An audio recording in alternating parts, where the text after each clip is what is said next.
Warning, the stories you're about to hear are detailed accounts of shenanigans, pranks, and some mistakes that are meant to replicate the sort of discussions that veterans have when they reunite over a cold beverage and do not depict the professional daily actions of the military at large. We hope to make you laugh, but not to disrespect our proud men and women in uniform. Listener discretion is advised.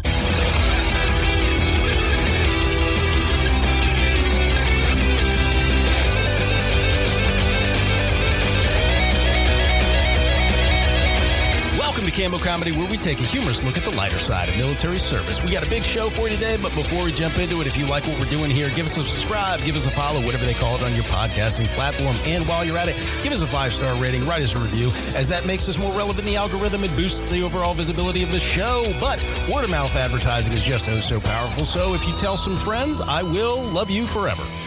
Okay, let's jump into the show. I am your host, Aaron Wolf. Just as a friendly reminder to the audience, we put out a new show every single Monday, so make sure you give the notification bell a nice tap. Give it a nice tap so you don't miss a show.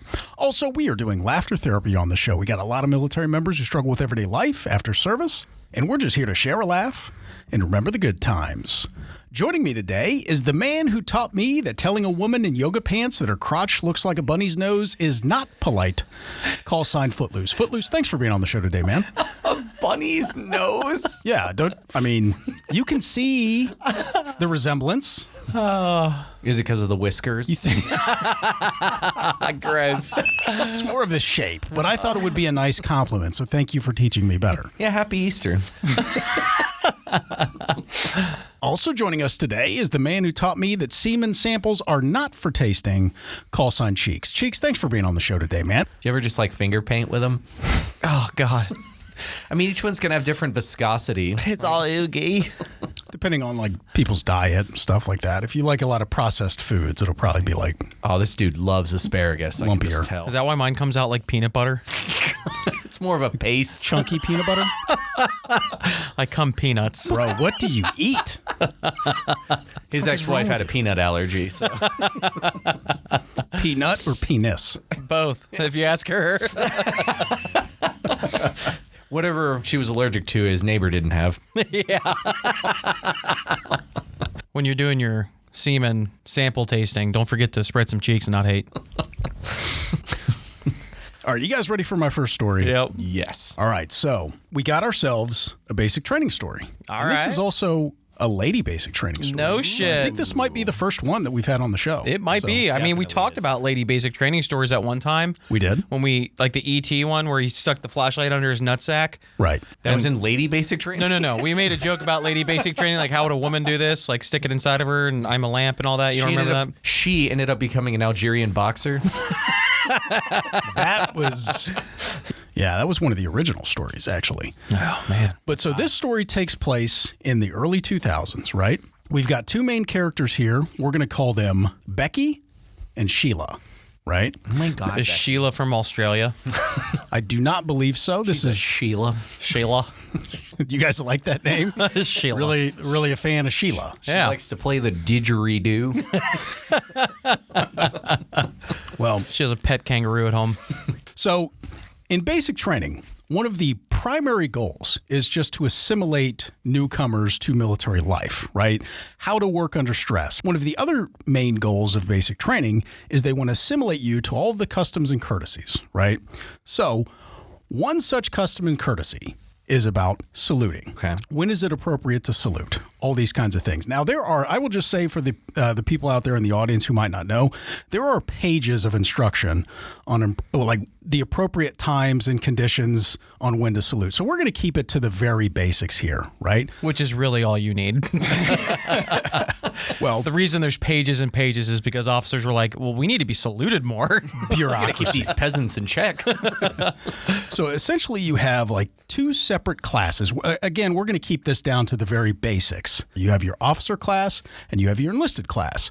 The officer class are essentially the leadership class, and you have the enlisted class, who is basically like just the worker class, right? Now, it is appropriate.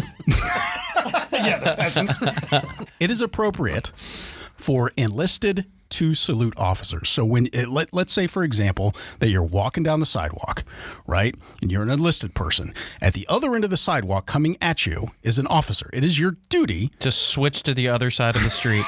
You can do that. It starts to like stick out a little bit if you're always like noticing, oh, there's an officer far off. Let me cross the street. It happens. But anyway, one of the things that you're going to do is your duty as an enlisted person to identify that there is an officer coming towards you. And then what you're going to do is render a salute.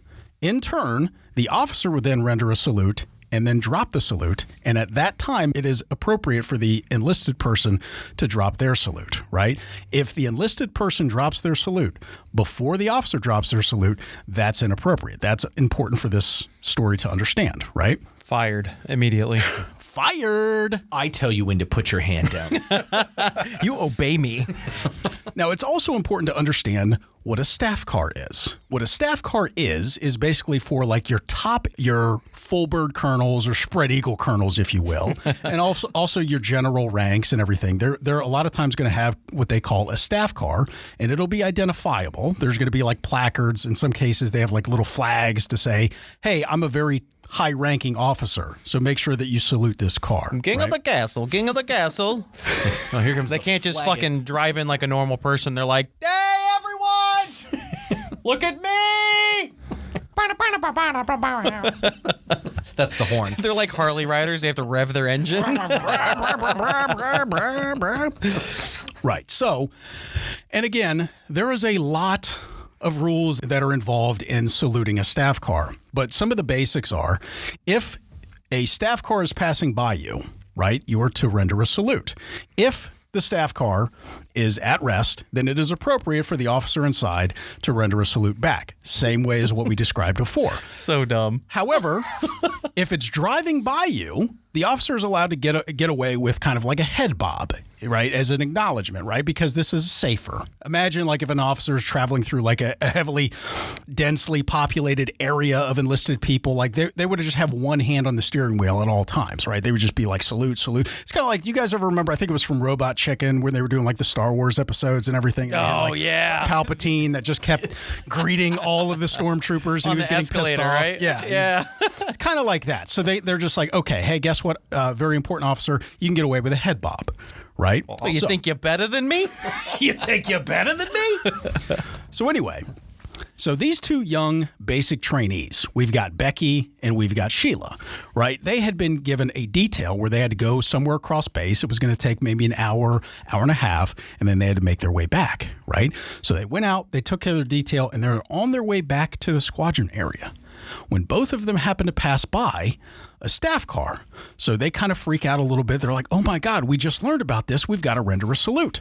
So they stop what they're doing and they just render a salute, and they stand there for a second, right? They're just hoping that everything is going well. However, the thing that they did not cover is, what do you do to a parked staff car that's unoccupied? That bit was not covered. So you've got Becky and you've got Sheila that are just standing there like fucking assholes, rendering a salute, not fully understanding when it's appropriate to drop it because they don't want to get in trouble, right? And the car's unoccupied? The car is parked in front of a building. So they're just like, Well, we can't drop it first. Oh my God. They're just saluting a car. They're just saluting an empty car.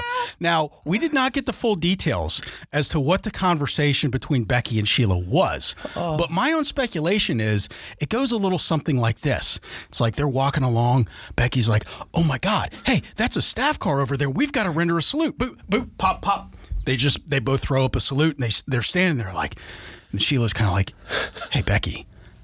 Don't talk at the position of attention. She's kind of whispering like, hey, Becky, when is it time to, drop the salute? It doesn't look like anybody's in there. Sheila, would you shut the fuck up? I'm not trying to get in trouble over here, okay? Just keep saluting. We salute until he comes back. Right. I'm picturing the general inside seeing them.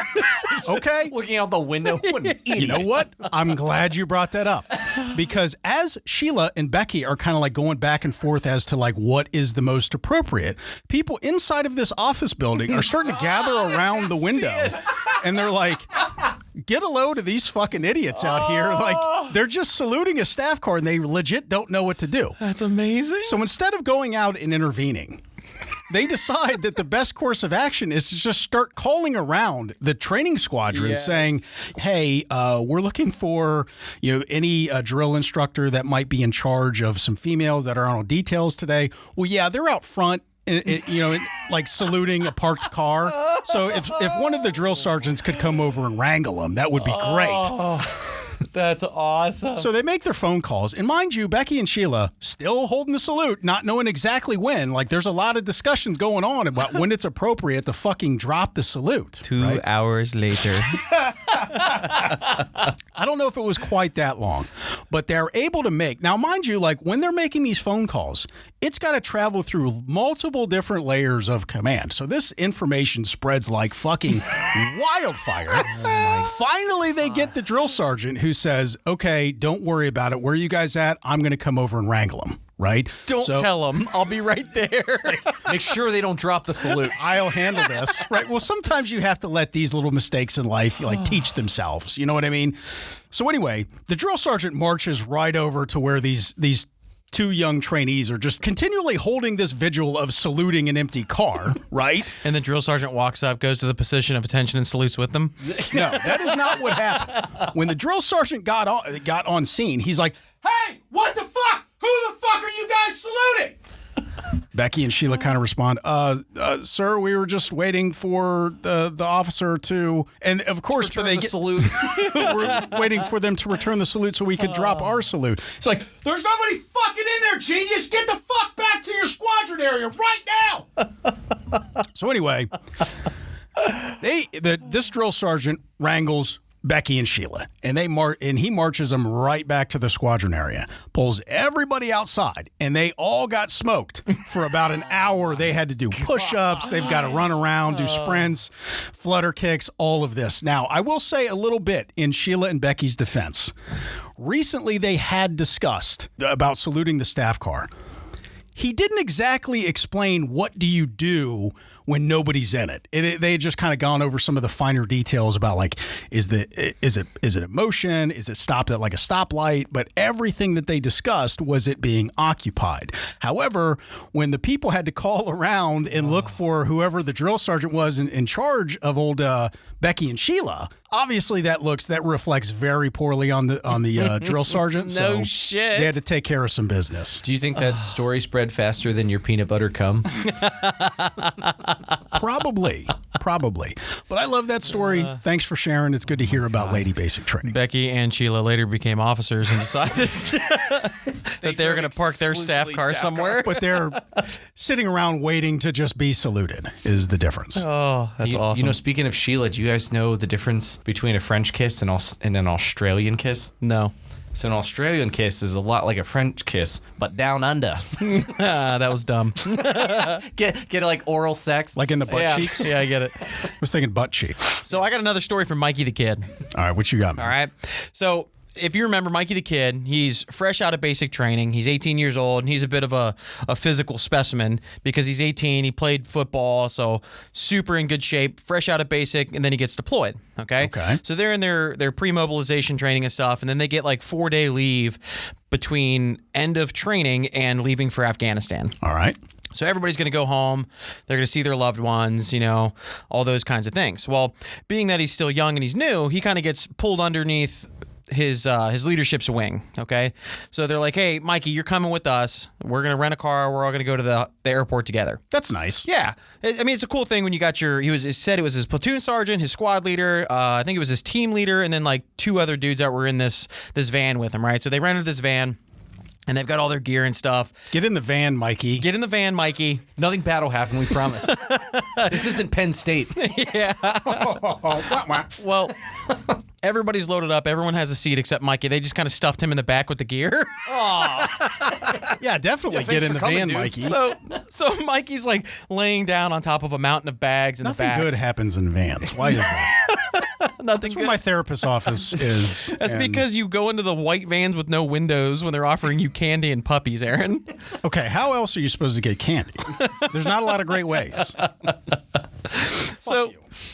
So Mikey's in the back of this van. He's up on top of these bags, and they make a pit stop to go get some beers. Because in the state that they were in, I guess there was no open container law. So if the driver wasn't impaired, everybody else could drink. Nice. Okay. Well, keep in mind, Mikey's only 18 years old.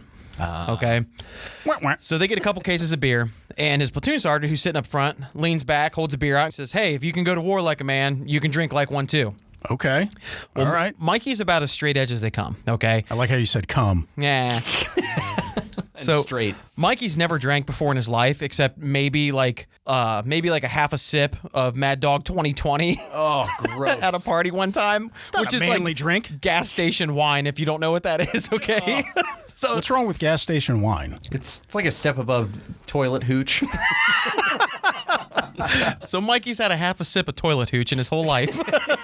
All right. So And- he's a professional. So you would have thought with the way that he grabbed the beer. So in one fell swoop, you'd have thought that this kid was raised on NASCAR and Budweiser because he just reaches forward, he grabs the beer, taps on it a couple times, and then opens it up. and I've takes seen a him do sip. this in the movies. That's exactly what Watch his drunk uncles drink one time too many. right. So Mikey's again on the mountain of bags in the back, right? And he doesn't want his fellow man to see him choke down this beer because it's terrible, right? He's like looking out the back window so they can't see his face, and he'll take a sip here and there, and he didn't realize that looking out the back window as you're trying to drink is going to give you vertigo. Oh, yeah. no. Rookie mistake. So he's looking out the back window, he's getting the dizzies, right? And he's Hang like, on, though, too. What about all of the other guys in the van, like that are veteran drinkers? Did they not kind of clock this as being a potential problem? I'm sure they did, but they didn't give a fuck. Probably thought it was funny. It's just a bunch of I know infantrymen. I always get really dizzy when I'm driving and drinking. So. So Mikey the kid's like, all right, I'm just going to down this because the sooner I choke this down, the sooner this queasy feeling is going to go away because that's how alcohol works. That's Yeah, logic, exactly. yeah. So Mikey turns around, looks out the back window, sucks his beer down as fast as he can, right? Well, what does any good man do when his fellow man finishes his beer so quickly? Hand him another one. Fucking hands him another one. Another rookie mistake. Right? So Mikey takes that one, he cracks it open, he starts drinking it. About 30 minutes later, 3 to 4 beers later, right? Oh my God. He just committed to this. Oh, he Just did. Pounding terrible beers. Way to commit to the bit, Mikey. So 3 or 4 beers later, 30 minutes later, Mikey's playing the game of if I just keep blinking my eyes quickly, everything will become clear. No. That's bad news. Everybody starts discussing like what they're going to do when they get home for their 4-day leave, right? Like, oh, I'm going to give it to my wife. We're going to storm the trenches. You know what I mean? They start sharing pictures like, hey, this is my wife. She's beautiful. I love her. So everybody's sharing these photos, right? And then Mikey, in his infinite wisdom, is like, man, no one's going to deny me this kinship of me and my fellow man. Yeah, he's really trying to win over the team. Yeah, it's exactly what he's doing. So he grabs his phone out and he's looking for like a good picture of his girlfriend or his fiance at the time because he figured it'd be a good idea to try to get married right before deployment. Yeah, Smart. that always works out. Yeah. Smart. So he's like, he's going through his pictures. He's like, oh, wait, what's better than pictures? A video. Oh, no. So he pulls out his phone. He grabs his squad leader. He's like, hey, man, check this out. His squad leader looks at it, gets real wide-eyed. He's like, holy shit. All right, well, good for you, kid. He hands it back to him like, what the fuck just happened? Oh, my. So Mikey the kid's sitting there thinking, like everybody's talking. You know, he's looking out the back window, and the more he thinks about her, the more he misses her. And he says out loud, I'm going to text her. Nice. That's not a mistake at all. I just showed the guys your video. It's immediately meant with a booming no, right? Everyone's like, no, don't fucking do it, which is good. That's what you want from your leadership and your friends, right? To stop you from making that stupid decision of texting your fiance when you've, for the first time in your life, been intoxicated. See, I disagree. I think it would be fun to watch that spectacle. Watch that marriage implode before it began. Right. I mean, get it out of the way. Get gonna your happen first one anyway. out of the way anyways, right? Look, son, you want that fam set pay. Don't text her. So his squad leader, like everybody screams, no, no, no. Squad leader's like, hey, tell me what you want to say and I'll text her for you. That way you don't fuck it all up and sound like an idiot. So Mikey the kid's like, that's genius. Hands him his phone, right? Mikey the kid's sitting in the back. He's got his legs propped up, again, laying on all these duffel bags, hands behind his head. And he's just speaking out his autobiography of how training's been and how he's excited to get home and see her. Just and stroking off with it. on top of everybody's bag. Yeah, he finally gets done with his autobiography that he's telling his unit here, right? And little did he know they were passing the phone around. So they weren't like texting anything at all. No. Nobody was typing out the autobiography. Mikey gets his phone back and he just starts swiping through his phone, and then he starts seeing dick, balls, ass cheeks. That's an asshole. Look, it takes a lot of talent. I got to say this real quick. We can't breeze by that. It takes a lot of talent to take a picture of your own asshole inside of a moving van. Not that I know from experience. This one's a GIF. It's winking at me. So the moral of the story is, guys, don't trust your fellow man with your phone. Especially the first time you're drunk. Yeah. Oh, my But God. that story cracks me up every time I hear it. Thanks for sending that in, Mikey. Oh my God. See, I thought that was going to go a completely different way where, like, the new drunk guy barfs on everybody's bags or something like that. No, he kept it together. Good for him. So he just pissed himself on top of everyone's bags. I was waiting for that punchline. Fucking nice. Hilarious. Nice. Thanks, No, Mikey. just dick pics. Yeah. No, he just has a dick farm in his phone now. That he still has on his phone to this day. It's only weird because he didn't delete them. He made a collage. It's his background. Can't wait for that slideshow to come up, later on in your memories. Oh, or he something. sent it to me. I can show it to you. Put it on the unit bulletin board. Does anybody recognize this ass tattoo? Nice. All right, so I got our next story here. What you got, man? So, as everyone knows from the time I started on the show, I tell a lot of really good puke stories. Oh, no. Most of them were mine. Oh, no. This one, however, is not mine, but somebody who heard one of my stories was inspired by it. And then vomited? See, look at that. Footloose, you're inspiring the next generation of people, of vomiters. I'm training the next vomit to storyteller. Put your sandwiches down if you're listening at lunch, folks. I don't know what's coming. So this guy told me he had a great puke story. And so this guy was in the Air Force. He was part of an air crew. So as we remember from my story, the air crew is the one who kept fucking with me because they were trying to get me to throw up. So the air crew had their own ideas. They were, I don't know what kind of aircraft he was on, but I guess they used to transport a lot of like tier 1 operators, like special forces guys, wow. like SEALs, Delta Force, stuff like that. So they obviously had a really good time pranking those guys. That is dangerous business. I was going to say, that is dangerous business. Of all the people you don't want pissed at you is like the tier 1 operators. I'm going to prank this guy who can kill me with an MRE spin. Well, they know booby traps. There's all kinds of things that they could do to get back at you. But they're up on their aircraft. They're in their domain now, and they Right. got to establish that dominance. Yeah, for that like couple of hours. Yeah. That shit can really They come back to land and haunt get you. Fucked up. It's like when you tell your wife to go make you a sandwich, but she's holding a kitchen knife, and you're like, I was just kidding. Exactly like You that. can use that to cut it. So what they had this great idea, as we know, when you're on the aircraft, they gave you the spiel about if you're going to puke, make sure you use these barf bags. Well, so about halfway through the flight, what they start doing is they message the pilot and tell him, start doing a little, pretend like you're hitting turbulence kind of thing, rock the wings a little so it's a little shaky. Oh, no. And then they start pretending like they're all super fucking sick.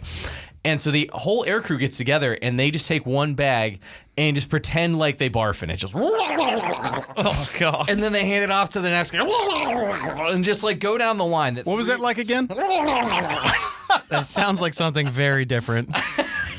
That was the noise you were making when you and I were in the studio alone earlier. And I was Can't leave you puking on guys alone anyway. So these guys, 3 or 4 dudes, all quote, quote, puke in the same bag. And the Delta Force guys are looking at him like, what in the fuck? Right? Oh, my God. Like, these guys are air crew. They fly all the time. But they see him passing it down, and then they finally hand it off to the last guy, and he looks perfectly fine. All the other dudes are looking sick, but the last guy, big smile on his face, he looks in the bag, he's like, huh. And he just goes, oh, like, tips it up, pretends like, and starts eating the contents of the bag. Oh, shit. And so Delta Force is like, oh my God, what the fuck? That's foul. Oh, my And God. He's just going like, pulls a spoon out of his pocket and starts just shoveling it into his mouth. That's just overboard. Trying to really sell it to them. They're just like, what in the fuck is wrong with you, Air Force guys? Oh, my God. He said what they would do is they just put chicken noodle soup in the bag. Oh, it actually had stuff in it? Oh yeah, it wasn't an empty bag. Like it sloshed around. Like he'd spill some of it on his chin and like wipe it off. And stuff. So like it was like he sold it. Oh yeah, they really had to sell that. It looked like a warm bag of throw up. Oh my God. He's just sloshing it into his mouth. Holy shit. And then they said it would often make them actually puke. Yeah. 100% I'm vomiting if I see that. Without question. Oh my God. So impressive. Wow. My jaw just dropped when I heard this story. Oh, that is foul. It's just like one of their favorite games to play with these guys. Oh my God. Kind of hilarious, though, I got to say. Hey, we know you guys need to be like on top of your game and stuff, but we're gonna make you vomit and feel like shit before you get off this plane. Well, anyways, enjoy war. Oh my God. Hopefully they just did this on their return trip when they're No. bringing Delta Force or whoever back. All right, so anyways, load your chutes up. Yeah. Have fun. Shit. Gross. That's hot. So impressed. That is a bit impressive, though. I mean, I love a good troll. That is a good prank. I'll give it to him. That's good. All right, you guys ready for my next story? Uh-huh. So, we've got ourselves an Air Force story, and this story takes place in the 1960s. Oh, wow. Okay. 69. No, I think it was actually the early 1960s, to be exact. Okay. This story is about aircraft maintenance. I think this might be the first aircraft maintenance story that we've had. All right. So, Nice. we've got three main characters here. We've got Sergeant Cobb, we've got Airman Stevens, and we've got Airman Josh, okay? It's important to note, Sergeant Cobb is a no-nonsense non-commissioned officer or an NCO, right? I think they were all that way in the 60s. Safe to say that, but You I have mean, to smoke cigarettes, be an alcoholic, and hate people, then you get your E5. tons of coffee, all that kind of stuff. Those were the only testing requirements. Yeah. But when it comes to aircraft mechanics, you can't tolerate a lot of incompetence or anything like that. You have to be Johnny on the spot. You've got to be exact, because it's not like the pilots can just pull over to the side of the road and change a flat tire or some shit like that. Like, you've got to be precise, right? So he demanded a lot out of his guys. Right? I would have been perfect for aircraft maintenance Why? because I'm a no-nonsense kind of guy. I thought you had a legitimate point there. Look, you have to be Johnny on the spot because officers could get hurt. These aren't just enlisted people. These are officers. How long are they going to wait for you to drop a salute to? So anyway, Saluting the aircraft. never dropping it. I know there's officers that are in there sometimes, so. But anyway, so Sergeant Cobb got a brand new airman, which is Airman Josh, right? Brand new, fresh out of tech school, everything like that. It's also important to note here that it kind of depends on like the mission set and all that kind of stuff, but it's not uncommon for aircraft maintenance to pull like a night shift and a day shift. So in this story, all of these guys are on night shift for aircraft maintenance, right? So Sergeant Cobb gets this brand new airman fresh out of tech school, which is Airman Josh, right? And they're working on F-4 Phantoms. Oh, shit. Right? So, like, yeah, old school jets, right? For those of you guys who might not know, the F-4 Phantom is a really old fighter jet. So, Sometime in the 60s, I think. thank you for Just past the 50s. So anyway, you know, Sergeant Cobb was going through like his roster of things that need to be done for the night. So he comes to this point where he says, okay, we've got to change out the radar assembly on this F-4 Phantom. Now, these radar assemblies are very heavy. It's definitely a two-person job because it takes a lot to like unbolt them, like bring them down gently, and then like bring the new unit up in and bolt it in. It's very heavy. It's not that time-consuming or difficult from what I understand, but these units are very heavy. So it's definitely a two-person lift, right? Sure. So Sergeant Cobb... Sergeant Cobb just looks at, you know, Airman Stevens and says, hey, this would be a good opportunity to work with the new airman, Airman Josh over here. Maybe you guys can get to work on this F-4 Phantom radar assembly, right? So he's like, okay, good to go, Sarge. We got it. Okay. So Sergeant Cobb goes away. He checks on a few other things. And about an hour later, Sergeant Cobb comes back to check on the progress of the radar assembly. As he walks up, he finds Airman Stevens working by himself. Oh, that's not good.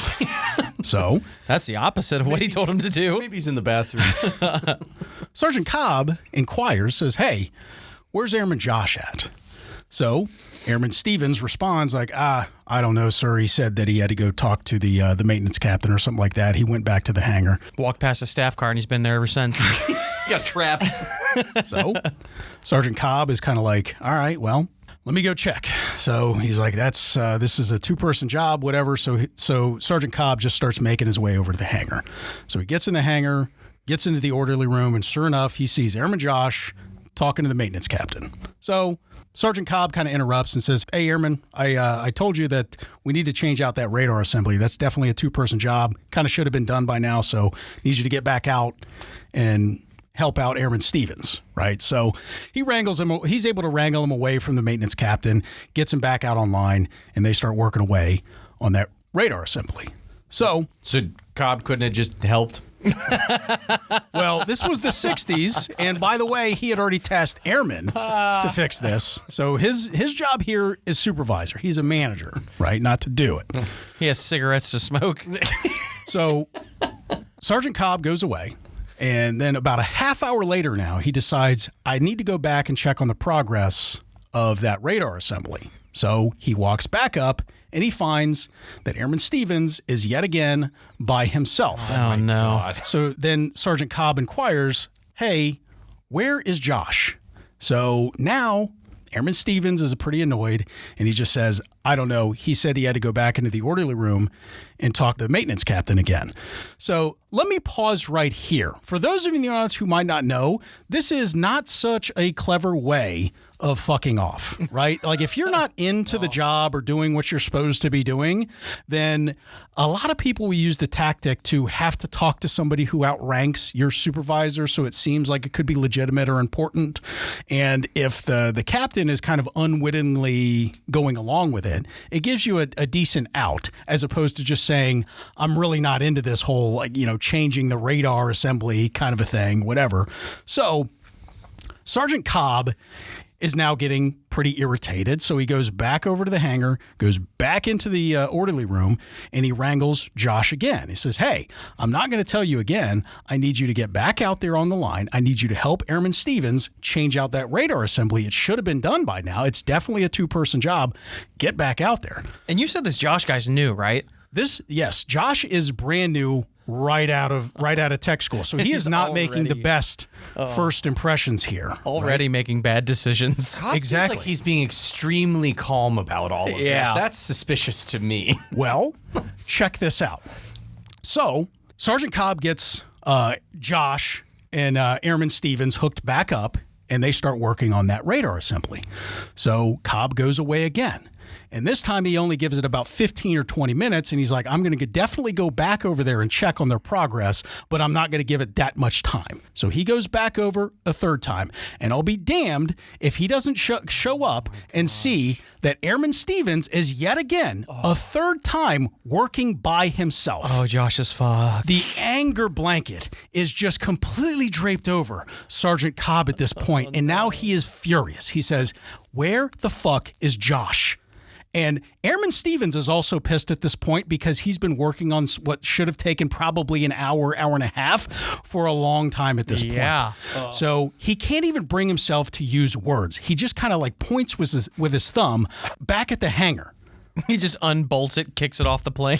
No, he points with his thumb that Josh is back in the hangar. So Sergeant Cobb is now furious, and he spins around on one foot, and then he starts doing kind of a slow walk, a deliberate slow walk back to the hangar for the third fucking time this night. He passes by another maintenance guy that's working on the landing gear of an aircraft, and he reaches in his toolbox and he pulls out a wrench, and it's got some weight to it, and he kind of bounces it in his hand a little bit and feels the weight. And the maintenance guy asks, hey, Sarge, what are you doing with the wrench? To which Sergeant Cobb responds, I'm on my way to a homicide. Oh, my God. Don't confess to it. So he starts, Cobb starts fucking walking, right? Now, mind you, word spreads in these maintenance areas and stuff like that over a night shift. So people actually kind of started cheering him on. They're like, yeah, fuck that guy. Sergeant, fuck that guy. Fuck him up. Fuck that son of a bitch. He's got a posse of 10 people behind him walking like West Side Story, just snapping. So that's a hell of a visual. So Cobb starts picking up the pace a little bit. He's walking a little bit faster, a little bit more deliberate, and all that kind of stuff like that. Well, like we said before, they're at a night shift. Josh exits the hangar at this time, and he kind of comes outside, and because the visibility is a little bit lower, he can't see that Sergeant Cobb is heading right for him. So the whole fucking area is erupting in cheers. Yeah, fucking get him! Get that son of a bitch! Then fuck that guy, man! And he's got a pipe wrench in his hands. Well, this tips off Josh, who now kind of like takes it in. He's like, oh my God, that's the sergeant I've been blowing off all night. Not in a sexual way, but he's just like kind of spins on one foot and he starts to run back inside the hangar. Now, Sergeant Cobb yells out, "Get back here, you motherfucker! I'm gonna fuck you up! Get the fuck back here! I've been trying to get you ragged all night!" Oh my God. So Josh runs inside the hangar, right? Now, Sergeant Cobb is starting to really close the distance and get right up to the hangar. He's intercepted by two big, burly maintenance guys that just tackle him right there in the parking lot, right out front the door, right? They tackled Josh? No. They tackled Cobb? Sergeant Cobb right before he hit the hangar. That tells you that he's got a reputation. Like they know he's going to kill him. They wrestle him to the ground. They take the fucking wrench away from him. The whole time, Cobb's just like, "Get the fuck off me! I gotta fuck him up! What the fuck, man?" Just seeing red. Yeah. He's fucking had it with this guy, right? He's told him 3 fucking times a job that should have been done hours ago, right? He's understandably pissed. So finally, like these two big sergeants that tackled Cobb, like right outside, they're like they're getting him calmed down. He's still kind of freaking out or whatever. The maintenance chief steps outside and kind of takes in the spectacle of what's going on, of them like tackling Cobb, like right before he got inside of the hangar. Sees the wrench to the side. The chief kind of like snickers a little bit, like, and then he turns around and walks back in the building. This is under control. You boys got this under control, no worries. Fix it at the lowest level, I guess. So, Chief goes back inside. They finally calm Sergeant Cobb down. With ketamine. I don't know if it was that. This was the 1960s, so I'm not sure. So anyway, one of the sergeants says, "Hey, Sergeant Cobb, you're going to have to go talk to the chief of maintenance." He's like, "Oh, fuck." Well, this backfired, right? Yeah. I didn't even get to kill him. I was just trying to take care of some fucking business, but looks like I got caught up over here before I could get to him. So Sergeant Cobb walks in the orderly room. He walks back to the area where the chief of maintenance office is. So as Cobb walks into the chief's office, he sees the chief sitting there drinking a nice cup of coffee. And he's got flopped open in front of him the leave book. So this is not exactly what Cobb was expecting. He was kind of expecting to get his ass chewed. So he says, "Hey, Chief, what'd you need?" He's just like, "I was looking through the leave book here, and I've noticed that it's been about 2 years since you've taken a day of leave. Jeez. Oh, my God. Why don't you take 2 weeks of leave starting right now?" And Cobb is kind of like, "Well, I mean, I guess I could, but what's the situation? Why do I have to take it right now?" And so then the chief replies, "Well, apparently there's some crazy airman running around here claiming that some sergeant is trying to kill him." Now, you wouldn't happen to know anything about that, would you, Sergeant Cobb?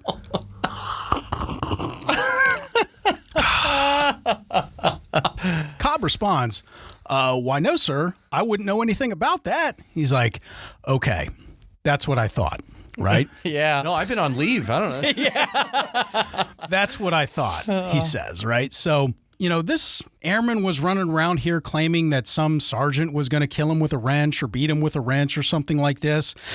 And he seemed pretty delusional to me. So I sent him over to the hospital to be evaluated. Oh, my and as he is explaining this, if you looked outside of the chief's office, a cab pulls right up, right? And at that same time, in walk 2 Air Force military police. They were called Air Police at this time. So he says, "I'm going to have you go ahead and take leave right now." Yeah. Oh, shit. So he gets escorted out to this taxi, and the taxi takes him right on home, right? And he enjoys 2 nice full weeks of leave, just chilling, relaxing, all that kind of stuff. Probably smoking a ton of cigarettes and coffee and all that kind of stuff. Really mellowing out. Just like he's at work. Yeah. So when Cobb comes back to work a couple of weeks later, he's kind of like not really knowing what to expect exactly, just kind of starts poking around. He's like, hey, so what was going on with that, with Airman Josh? Like, oh, apparently he was making claims that somebody was like trying to beat him up with a wrench or something like that. So he got evaluated for being delusional. And then the chief moved him to day shift. And apparently he's been like telling everybody about this sergeant. And nobody knew what he was talking about. Like they couldn't figure out what the fuck was going on.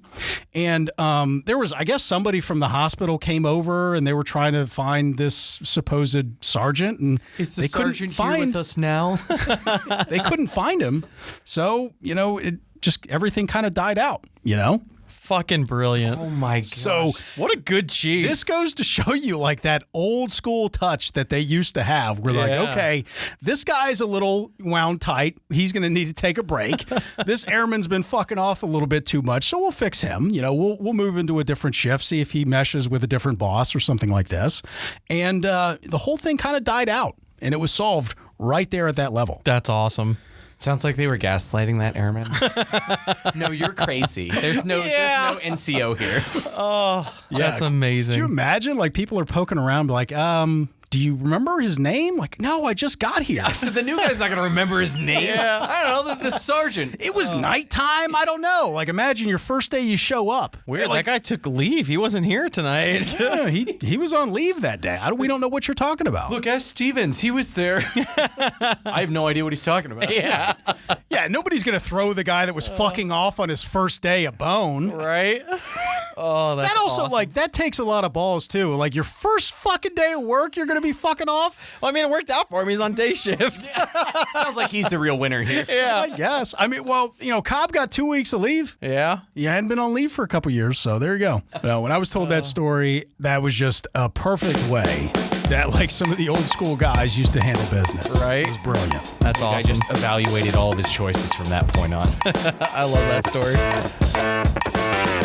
Hey, thanks for checking out the Cammo Comedy Show Podcast. If you like what we're doing here and you want to participate in this community, there are many different ways you can contribute. First and foremost, tell someone about the show. Word of mouth advertising is very powerful, and we really appreciate you helping us out. If you have any funny military stories of your own, or know somebody who does, with their permission, of course, you can contribute those stories via email at stories@cammocomedy.com. That's stories, STORIES, at CAMMOCOMEDY.com. And if you're not too good at the internets, drop us a voicemail at area code 531-222-6146. That's area code 531-222-6146. Yeah, and if you want to interact with us throughout the week, hit me up on my socials, Facebook and Instagram. Just look up !